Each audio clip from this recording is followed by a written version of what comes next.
স্বাধীনতার আগে পরে এমন অনেক গ্রাম আছে যেখানে শাক বাজতো, তুলসী মঞ্চ ছিল, প্রদীপ দেওয়া হতো, গীতা পাঠ হতো, হনুমান চল্লিশা পাঠ হতো।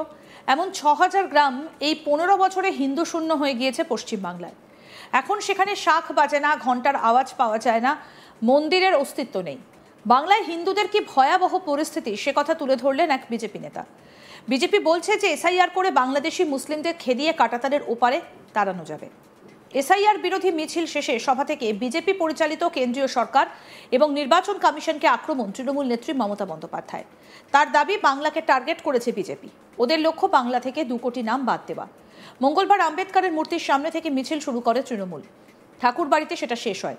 সেখানে বক্তব্য রাখেন মমতা ব্যানার্জি। আর ওই মুহূর্তে অন্যদিকে উত্তর ২৪ পরগনার সোদপুরে প্রতিবাদী মিছিল করে রাজ্যের বিরোধী দলনেতা শুভেন্দু অধিকারী যান। তিনি সাংবাদিকদের মুখোমুখি হয়ে হিন্দুদের পরিস্থিতি সম্পর্কে মন্তব্য করতে গিয়ে বলেন, স্বাধীনতার আগে পরে এমন অনেক গ্রাম আছে যেখানে শাখ বাজতো, তুলসী মঞ্চ ছিল, প্রদীপ দেওয়া হতো, গীতা পাঠ হতো, হনুমান চল্লিশা পাঠ হতো। এমন ৬,০০০ গ্রাম এই ১৫ বছরে হিন্দু শূন্য হয়ে গেছে পশ্চিমবাংলায়। এখন সেখানে শাখ বাজে না, ঘন্টার আওয়াজ পাওয়া যায় না, মন্দিরের অস্তিত্ব নেই।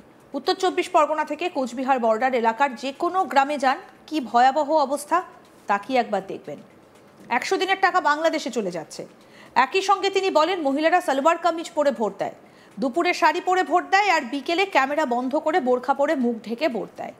এটাই পশ্চিমবঙ্গের আসল চিত্র। কি বলেছেন বিরোধী দলনেতা শুভেন্দু অধিকারী, এবার শুনব।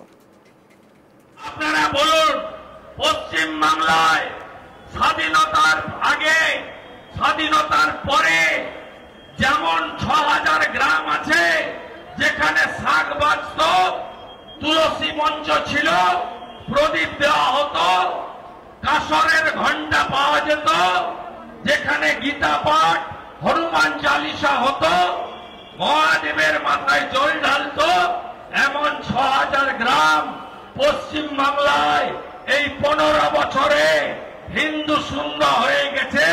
শাক বাজে না, ঘন্টার আওয়াজ পাওয়া যায় না, মন্দিরের অস্তিত্ব নেই। আজকে উত্তর ২৪ পরগনা থেকে কোচবিহার বর্ডার এলাকার যে কোনো গ্রামে যান, কি ভয়াবহ অবস্থা তাকিয়ে দেখবেন আপনারা। এরা শুধু ধর্ম জিহাদ নয়, এরা আমাদের রেশনও খাচ্ছে। ১০০ দিনের টাকাও চলে যাচ্ছে বাংলাদেশি অবৈধ অনুপ্রবেশকারীর হাতে। আর লাশ যেটার জন্য তৃণমূল রাস্তায়, তৃণমূলের সঙ্গে বাংলাদেশি মুসলিম রোহিঙ্গা জামাতিরা রাস্তায়, সেটা হলো ভোট জেহাদ। এরা এক একটা ভূতকে দুর্গ বানিয়েছে। শয়ে শয়ে, হাজার হাজার অবৈধ ভোটার সবাই ভোট দেয়।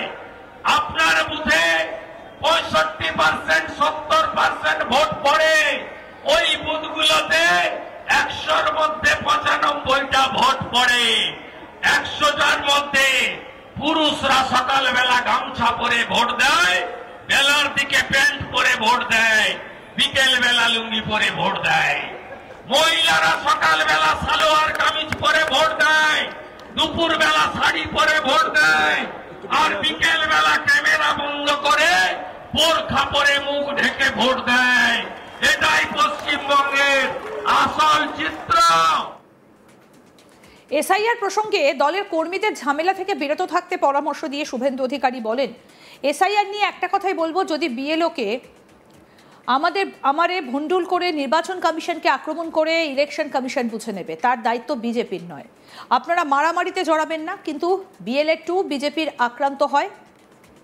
কি বলেছেন এই বিষয়ে? আক্রান্ত হয় শুভেন্দু অধিকারী, শ্রমিক ভট্টাচার্য, সুকান্ত মজুমদারেরা গ্যারান্টি থাকলো লড়ে নেব, বুঝে নেব। কি বলেছেন শুনবো। সংবিধানই শেষ কথা বলে, এটা শুনে রাখুন। আপনারা কিছু করতে পারবেন না। আর এসআইআর নিয়ে আমি বিজেপির কর্মী সমর্থকদের একটা কথাই বলবো, যদি ভণ্ডুল করে, বিএলওকে মারে, ইলেকশন কমিশনকে আক্রমণ করে, ইলেকশন কমিশন বুঝে নেবে। তার দায়িত্ব বিজেপির নয়। আপনি মারামারিতে জড়াবেন না। কিন্তু বিএলএ 2 যদি বিজেপির আক্রান্ত হয়, শুভেন্দু অধিকারী, শ্রমিক ভট্টাচার্য, সুকান্ত মজুমদাররা গ্যারেন্টি থাকলো লড়ে নেব, বুঝে নেব, হিসাব কষে নেব, আমরা হিসাব কষে নেব আপনাদের, আমি বলে দিতে চাই। আর ভোটার তালিকাটা ঠিকঠাক বের করানোর দায়িত্বটা কার? আপনার বেশি দায় না বিজেপির বেশি দায় না তৃণমূলের বেশি দায়? প্রথমত দায়িত্ব ইলেকশন কমিশনের, আর দায়টা ওই পিসি ভাইপোর কোম্পানির। আপনার দায় নয়। তার কারণ গত 21-এ সরকার তৈরি হয়েছিল কবে? 5ই মে 2021। 26-এ সরকার করতে হবে কবে? 2026 4 মে রাত্রি 12টার মধ্যে সরকার তৈরি করতে হবে। আর সরকার তৈরি করতে গেলে 7ই ফেব্রুয়ারি ফাইনাল ভোটার লিস্ট বেরোতে হবে, তাই তো? হিসাব তাই বলে। 7 তারিখে ফেব্রুয়ারি যদি ভোটার তালিকা না বেরোয়, যদি এসআইআর না হয়, যদি করতে না দেয়, বিএলওদের যদি মারতে আরম্ভ করে, যদি বিশৃঙ্খলা তৈরি করে, যদি সিএএ নিয়ে যা করেছিল, ট্রেন পোড়ানো, বাস পোড়ানো, মানুষ মারা, ধুলিয়ান, শামশেরগঞ্জ, মুথাবাড়ি, মহেশতলার মতো করতে থাকে, তাহলে কি হবে? ভোটার তালিকা বেরোবে না। ভোটার তালিকা না বেরোলে ভোট হবে না। ভোট না হলে 4 মের মধ্যে সরকার হবে না। 4 মের মধ্যে সরকার না হলে রাত্রি 12টার পরে কি হয়? রাষ্ট্রপতি শাসন হয়। রাষ্ট্রপতি শাসন হয়। অতএব আপনাকে চিন্তা করতে হবে না। আপনি বুথগুলোকে দুর্গ বানান।